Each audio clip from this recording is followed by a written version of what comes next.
back into a China-centric orbit.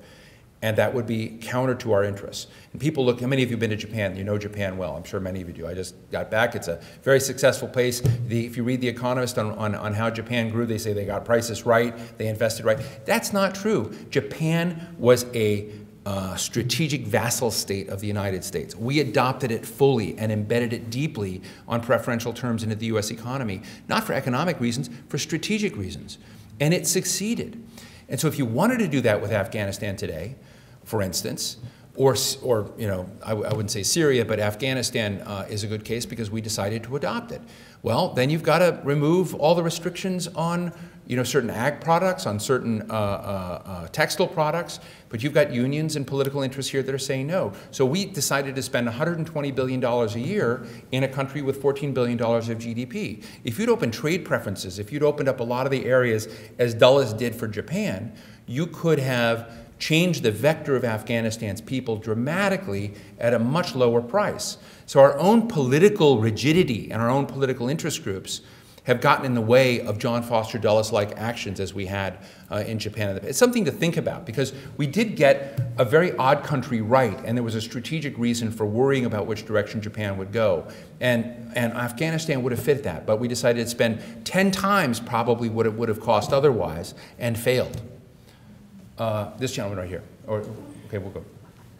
I promise you I'll get to you, Neil. Sorry. Comment as it relates to America's ability to exert influence and power. Can you say the first part again? Can you make a comment as it relates to America's ability to exert its influence and power in terms of what's going on in Ukraine, U.S. versus the Soviet Union? Well, yeah, it's complicated. We didn't discuss Russia much, and I should have, because Russia is one of those great powers that is demographically collapsing but getting rich.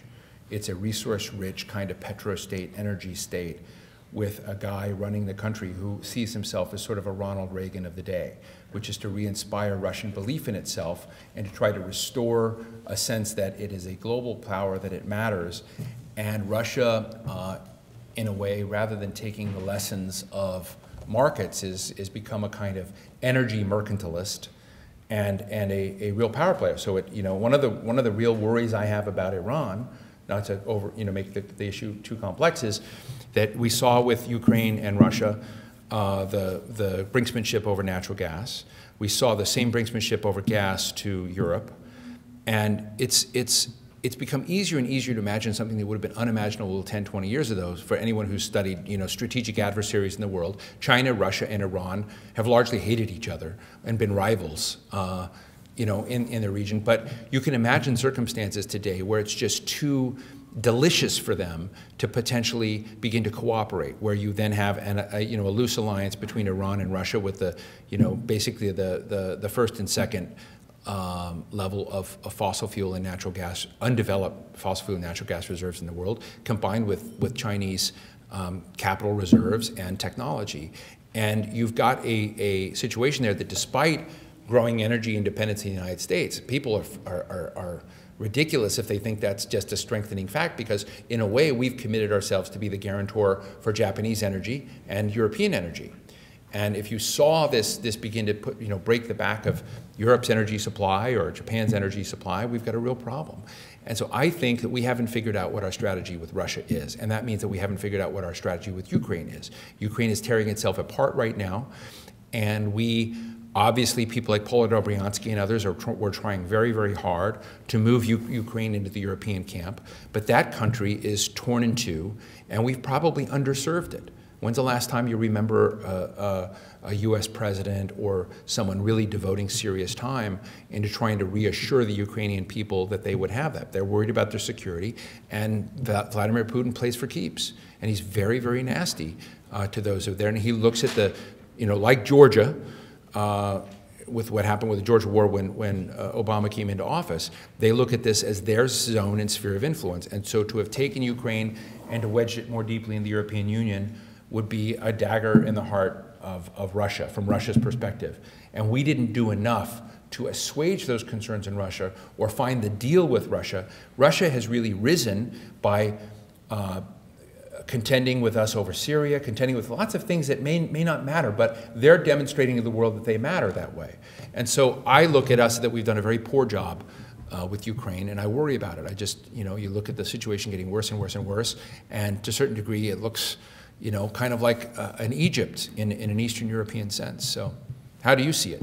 Well, it harkens back to the days, I'm sure not very sophisticated, but the days when Russia made its way into Afghanistan, and troops rolled in.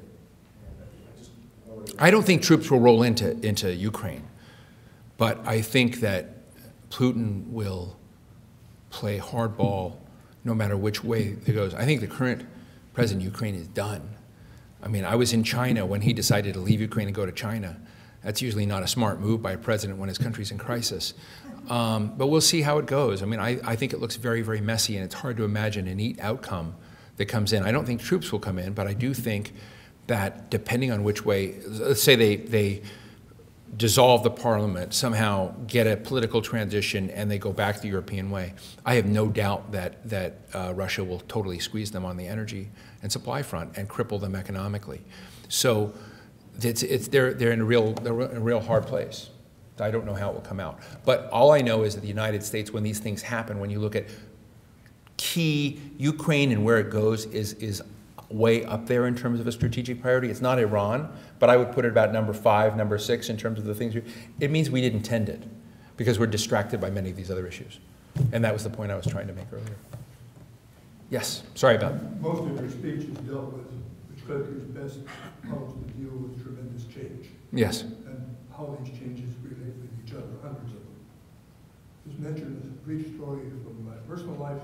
My daughter finances airplanes and rockets and satellites internationally. She's doing a deal with China. And she's told going into the closing that the Chinese government's represented by a Communist Party representative.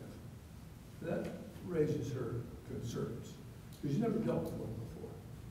And she goes into the conference, and it's a normal business-like closing, and it works out very nicely. And after it all, she comes out, and she talks to her fellow Chinese person. She says, well, who was the guy? And he explains it. He says, well, he was very, very helpful. Where did he come from? How did he be a Communist Party leader? And she says, oh, when the Chinese changed their economic programs, they went back to the Mandarins. And I said, well, where was he educated? Princeton. Mm-hmm. Well, I mean, I think that, the U.S. educational system has educated the world's elites. And it's one of the strengths of the system, no matter where they fall, in Ukraine and Russia and Middle East, all over the place. But, I would tell you that China, the deal with China, we hoped was that if they became members of the WTO, if they grew and became more integrated in the international system, they would begin to adopt norms that were more and more palatable and convergent with essentially market democracies in the rest of the world. In areas like intellectual property protection, they have. But in many other areas, they haven't. Many of the areas of particularly in energy, but I would say in the area in which your daughter works, I would be very concerned because there's a lot of predatory theft in that area. I just spent some time with the makers of Qualcomm. Qualcomm makes a little gadget in almost every cell phone in the world, and they're experiencing enormous problems from China in intellectual property theft. And so China's become much more sophisticated, but as it's become more and more powerful, it hasn't adopted as many of those norms as we would have liked to have seen. So despite being educated in Princeton and understanding us well, they have not given up their strategic priorities, nor have they given up the command and control, certain elements of the command and control system that's there. But if you're a Communist Party official, what's your chief concern? Keeping the Communist Party going. That's right. Yeah. I would be very worried if I were them. Yeah. Well, they are very worried. They are very worried. Are we more worried than they are? That's the issue. I think we have less consciousness of our worry than they do.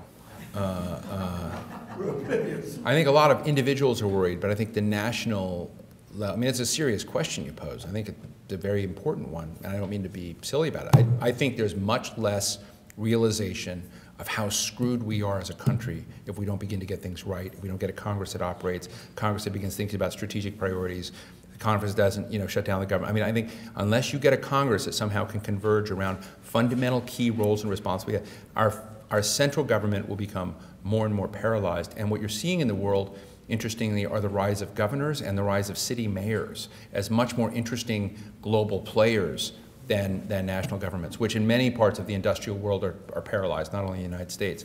So you look at the big studies by McKinsey, you look at a lot of the players that you look at, who are the new rising global elites? City mayors.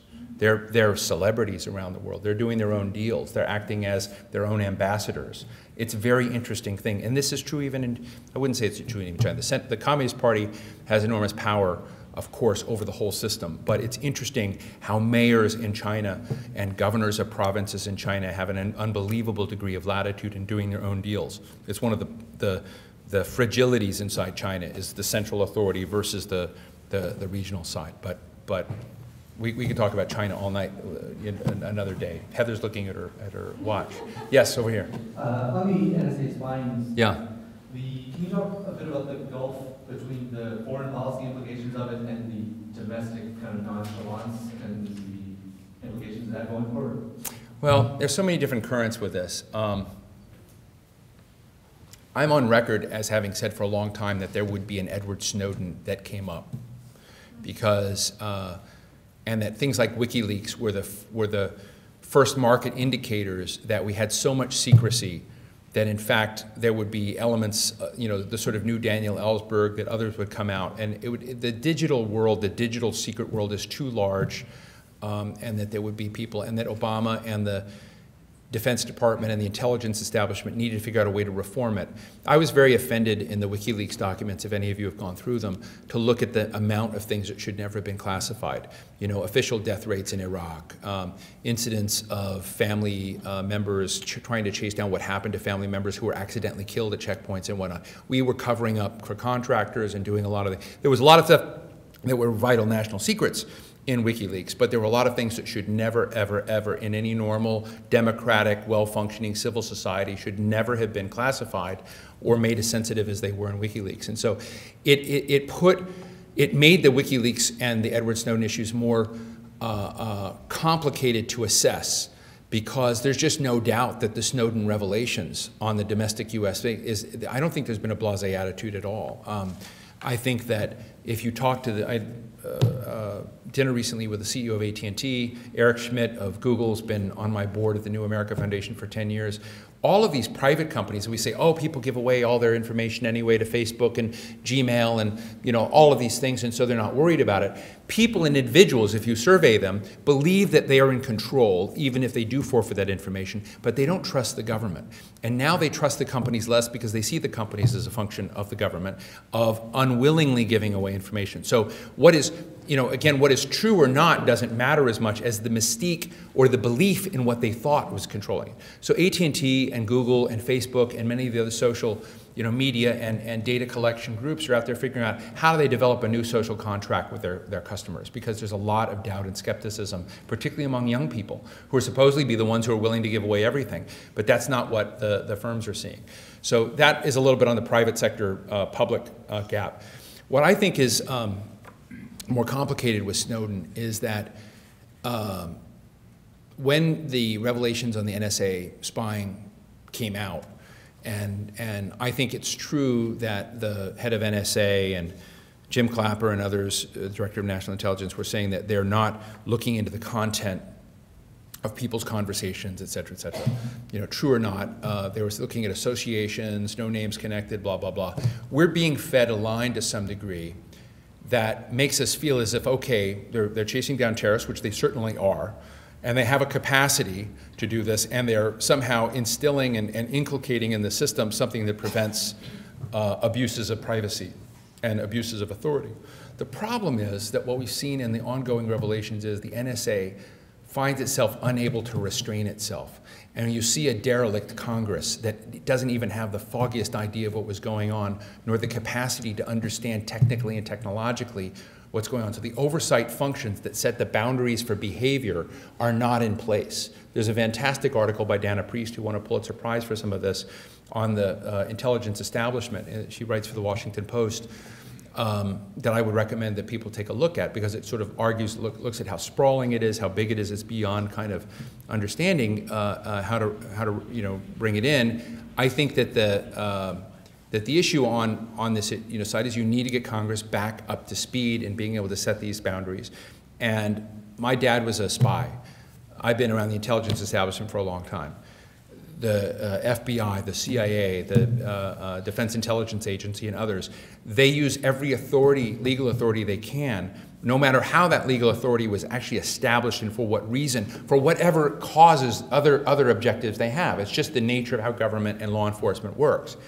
And so we need to understand that that will be true with data collection and big data and the kind of intelligence jobs. And so the fact that they're not looking more deeply into material and email and communications now doesn't mean that next year they won't, or they won't given certain security situations. And so that's why I found this debate, which Snowden of all people triggered and President Obama punctuated and said was important, but yet we haven't had, is a really vital one. Otherwise, you're just going to go from incident of kind of espionage or someone like Snowden coming out to sort of trigger one thing out. He won't be the last. There'll be many waves of them until this sort of debate and controls come back into place.